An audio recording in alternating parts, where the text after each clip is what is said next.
بنی گالہ کے باہر پاکستان تحریک انصاف کے چیئرمین عمران خان نے میڈیا کے نمائندوں سے گفتگو کرتے ہوئے کہا، صرف اور صرف ان سے یہ پوچھا جا رہا ہے کہ جب آپ نے تسلیم کر لیے، جب پکڑے گئے آپ پینما کے انکشاف میں کہ آپ کی پراپرٹیز ہیں باہر، تو آپ صرف ہمیں یہ بتا دیں کہ کدھر سے آپ کے پاس کون سی سورس آف انکم تھی کہ آپ نے پراپرٹیز لی، اور سیکنڈلی کہ پیسہ باہر کیسے گیا۔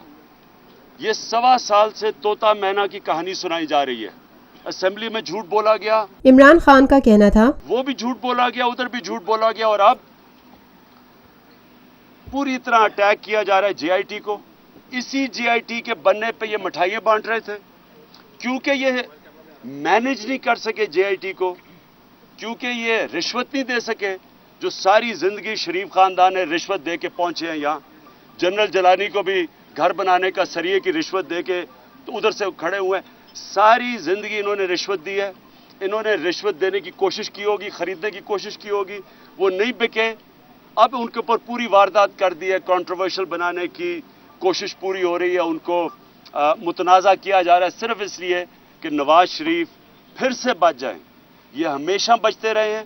انہوں نے کہا جی 3 نسلوں کا احتساب ہوا ہے، کبھی بھی ان کا احتساب نہیں ہوا، یہ پہلی دفعہ ہو رہا ہے۔ پی ٹی آئی کے چیئرمین عمران خان نے مزید کہا، پہلے یہ جب ان کا ہونے لگا، جنرل مشرف سے این آر او لے کے باہر چلے گئے، پھر charter of democracy Asif Zardari سے سائن کر کے پھر مکمکا کر لیا، کبھی بھی احتساب نہیں ہوا۔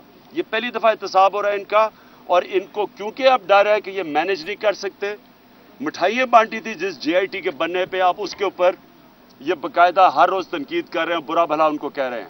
میں صرف آخر میں یہ بات کہنا چاہتا ہوں کہ ساری قوم آج پاکستان کے سپریم کورٹ اور جے آئی ٹی کے ساتھ کھڑی ہے۔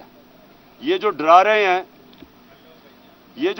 ہیں ان کو کہ جناب اگر فیصلہ ٹھیک نہ آیا، جو رانا ثناء اللہ اور یہ جو باقی سارے کہہ رہے ہیں کہ اگر فیصلہ ٹھیک نہ آیا قوم نہیں مانے گی۔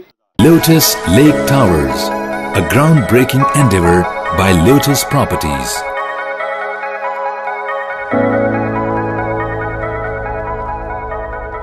ملکی، بین الاقوامی، سماجی، سیاسی، تجارتی، ثقافتی، تفریحی، معلوماتی اور کھیلوں سے جڑی ہر چھوٹی بڑی خبر کا مرکز TNN TV۔